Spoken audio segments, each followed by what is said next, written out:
চিংড়ি মাছের তো অনেক রেসিপি আপনারা আগেই ট্রাই করেছেন, কিন্তু একবার এই রেসিপিটা ট্রাই করে দেখুন। হাতে যদি 15 মিনিট সময় থাকে তাহলে আপনারা ইজিলি এটা বানিয়ে নিতে পারেন। এছাড়াও এই রেসিপিটা পারফেক্টলি করার জন্য থাকবে অনেক টিপস অ্যান্ড ট্রিক্স। তো দর্শক, পান্নার পাকশালায় সবাইকে স্বাগত জানাচ্ছি। আজকে আপনাদের সাথে শেয়ার করব খুবই মজার এবং সুস্বাদু চিংড়ি মাছের ভুনার রেসিপি। এখানে আমি হাফ কেজির মতো চিংড়ি মাছ নিয়েছি আর এগুলোকে আমি প্রসেসিং করে নিচ্ছি। তাহলে চিংড়ি মাছ ভুনা করার জন্য আমি এখানে আমার প্রয়োজন অনুযায়ী চিংড়ি নিয়েছি। আপনারা আপনাদের প্রয়োজন অনুযায়ী নিয়ে নেবেন সব কিছু। আমি চিংড়িগুলোর খোসাটা সহই প্রসেসিং করে নিয়েছি আর এর ভেতরে যে ময়লাটা থাকে সেটা আমি ভালো করে বাদ দিয়ে নিয়েছি। এবার আমি এটাকে ম্যারিনেট করে নেব। ম্যারিনেশনের জন্য দিয়ে দিচ্ছি অল্প একটু হলুদের গুঁড়ো, তারই সাথে লাল মরিচের গুঁড়ো, তারপর সবশেষে স্বাদমতো লবণ। একদম বেসিক ম্যারিনেশন যেটা আমরা সব সময় করে থাকি। ব্যাস, এবার এইটাকে ভালো করে মাখিয়ে নিই। আর ভালো করে মাখানো হয়ে গেলে এইভাবেই রেখে দিন 2 থেকে 3 মিনিটের জন্য।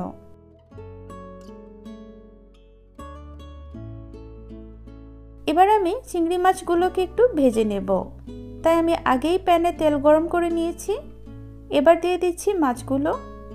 আর এই চিংড়ি মাছগুলোকে 30 সেকেন্ডের বেশি কুক করা যাবে না, মানে এক একটা দিক আপনাকে কুক করে নিতে হবে 15 সেকেন্ড করে।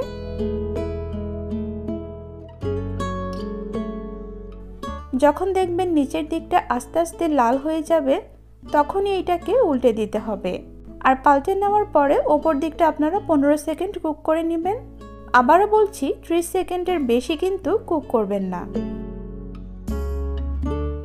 30 সেকেন্ড হয়ে গিয়েছে। এখন মাছগুলোকে একটা একটা করে তুলে নিব।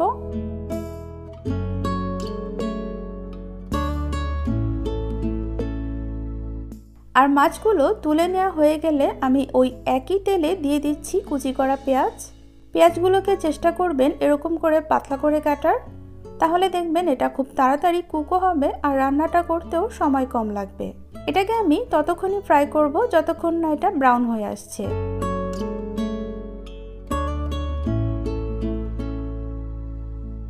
আদা ও রসুন বাটা অ্যাড করছি 1 চামচ। এটাকে ভেজে নিচ্ছি কাঁচা গন্ধটা চলে যাওয়ার আগ পর্যন্ত। এ পর্যায়ে আমি দিয়ে দিচ্ছি একটা কিউব করে কাটা টমেটো। পেঁয়াজের সাথে টমেটোটা আমি খুব ভালো করে ভেজে নিব। আর টমেটোটা যেন জলদি সেদ্ধ হতে পারে সেই জন্য স্বাদ অনুযায়ী লবণ অ্যাড করছি। 5 মিনিট এটা রান্না করে নেওয়ার পর এখন আমি কিছু গুঁড়া মশলা দিয়ে দেব। তো সেই জন্য প্রথমে দিয়ে দিচ্ছি হলুদের গুঁড়ো, মরিচের গুঁড়ো আর ধনিয়ার গুঁড়ো। আমি সব কিছুই 1 চামচ করে ব্যবহার করেছি। আপনারা আপনাদের প্রয়োজন অনুযায়ী মশলাগুলো কম বেশি করে ব্যবহার করবেন। এরপর সব কিছু ভালো করে মিশিয়ে নিচ্ছি। এই পর্যায়ে চুলার আঁচ কিন্তু মিডিয়াম লো হিটে থাকবে। সামান্য একটু পানি দিয়ে আমি মশলাটাকে খুব ভালো করে মিশিয়ে কষিয়ে নিচ্ছি। এইটাকে ঠিক ততক্ষণই মিশাতে হবে যতক্ষণ না মশলাটা থেকে তেলটা সেপারেট হয়ে যাচ্ছে। আস্তে আস্তে দেখুন তেলটা সরে যাচ্ছে, পেঁয়াজ টমেটো গলে যাচ্ছে আর কালারটাও চেঞ্জ হতে শুরু করেছে। পেঁয়াজটা মশলার সাথে ভালো করে কষালে ভুনার যে টেস্টটা সেটা আপনারা পাবেন। ব্যাস, এই স্টেজে আপনাদের দিয়ে দিতে হবে ভাজা চিংড়ি মাছগুলো। এবার চিংড়ি মাছগুলোকে এই মশলাটার সাথে ভালো করে একবার মিশিয়ে নিই। এবার চুলার আঁচটা লোতে রেখে আমি এটাকে 2-3 মিনিট কুক হতে সময় দেব। ফিরে আসলাম 4 মিনিট পর। দেখুন এর কালারটা কতটা সুন্দর এসেছে। আমি একটু নেড়েচেড়ে মিশিয়ে নিচ্ছি। তবে আপনারা দেখে নিশ্চয়ই বুঝতে পারছেন কতটা সহজেই এই রেসিপিটা তৈরি করা যায়।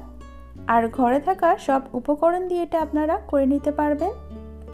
ব্যাস, এইবার এটাকে আমি ফাইনালিভাবে ফিনিশ করব ধনেপাতা আর কাঁচামরিচ দিয়ে।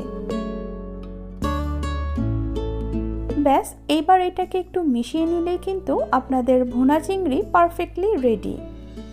আশা করি এই সম্পূর্ণ রেসিপিটা আপনাদের নিশ্চয়ই ভালো লেগেছে। আর ভালো লাগলে প্রতিবারের মতো আমাকে কিন্তু কমেন্টে জানাতে ভুলবেন না। তো দর্শক, আবারও আপনাদের কাছে আমি হাজির হব নেক্সট কোনো রেসিপিতে। তো সেই পর্যন্ত সবাই ভালো থাকবেন, সুস্থ থাকবেন। আল্লাহ হাফেজ।